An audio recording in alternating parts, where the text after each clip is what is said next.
రాష్ట్రంలోని దివ్యాంగుల సంక్షేమం మరియు వారి సామాజిక ఆర్థిక ఎదుగుదల కోసం ఆంధ్రప్రదేశ్ దివ్యాంగ ప్రతిష్టాత్మకంగా దివ్యాంగ శక్తి పథకాన్ని ప్రవేశపెట్టింది అని రాష్ట్ర ఎంఎస్ఎంఐ సర్ఫ్ ఎన్ఆర్ఐ సాధికారత శాఖ మంత్రి కొండపల్లి శ్రీనివాస్ తెలిపారు. విజయనగరం స్థానిక ఆర్టీసీ డిపో ఆవరణలో నిర్వహించిన కార్యక్రమంలో దివ్యాంగ శక్తి పథకాన్ని ప్రారంభించి బస్సులో ప్రయాణించారు. ఈ కార్యక్రమంలో మాట్లాడుతూ రాష్ట్ర స్థాయిలో ముఖ్యమంత్రి నారా చంద్రబాబు నాయుడు ఈ పథకాన్ని ప్రారంభించి దివ్యాంగులతో కలిసి బస్సులో ప్రయాణించడం వారి పట్ల ప్రభుత్వానికి ఉన్న చిత్తశుద్ధికి నిదర్శనమని పేర్కొన్నారు. దివ్యాంగుల కోసం గతంలో ఉన్న రాయితీలను పెంచుతూ ఇప్పుడు 5 రకాల బస్సుల్లో 100% ఉచిత ప్రయాణ సౌకర్యాలను కల్పిస్తున్నట్లు మంత్రి వివరించారు. జాయింట్ కలెక్టర్ సేదు మాధవన్, శాసనసభ్యురాలు అదితి విజయలక్ష్మి, గజపతిరాజు తదితరులు పాల్గొన్నారు.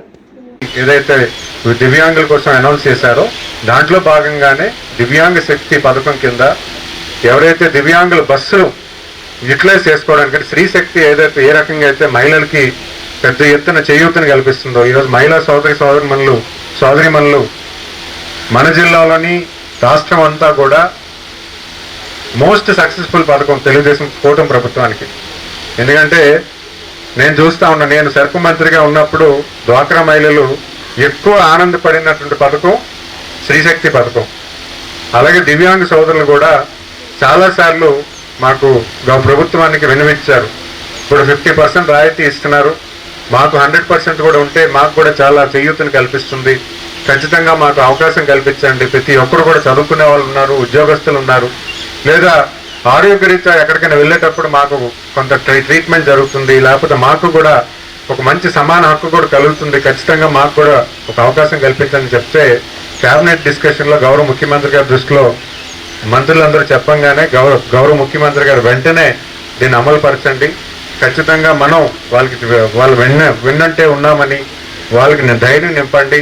ఎందుకంటే ఈరోజు ప్రతి దివ్యాంగుడు కూడా చాలామంది ఈరోజు చూసుకుంటే మొన్న చూసుకుంటే కేరళలోని ఒక దివ్యాంగుడు కలెక్టర్ అయ్యాడు, ఒక ఐఏఎస్ ఆఫీసర్ కింద 3 ఐఏఎస్ ఆఫీసర్ల కింద అయ్యారు.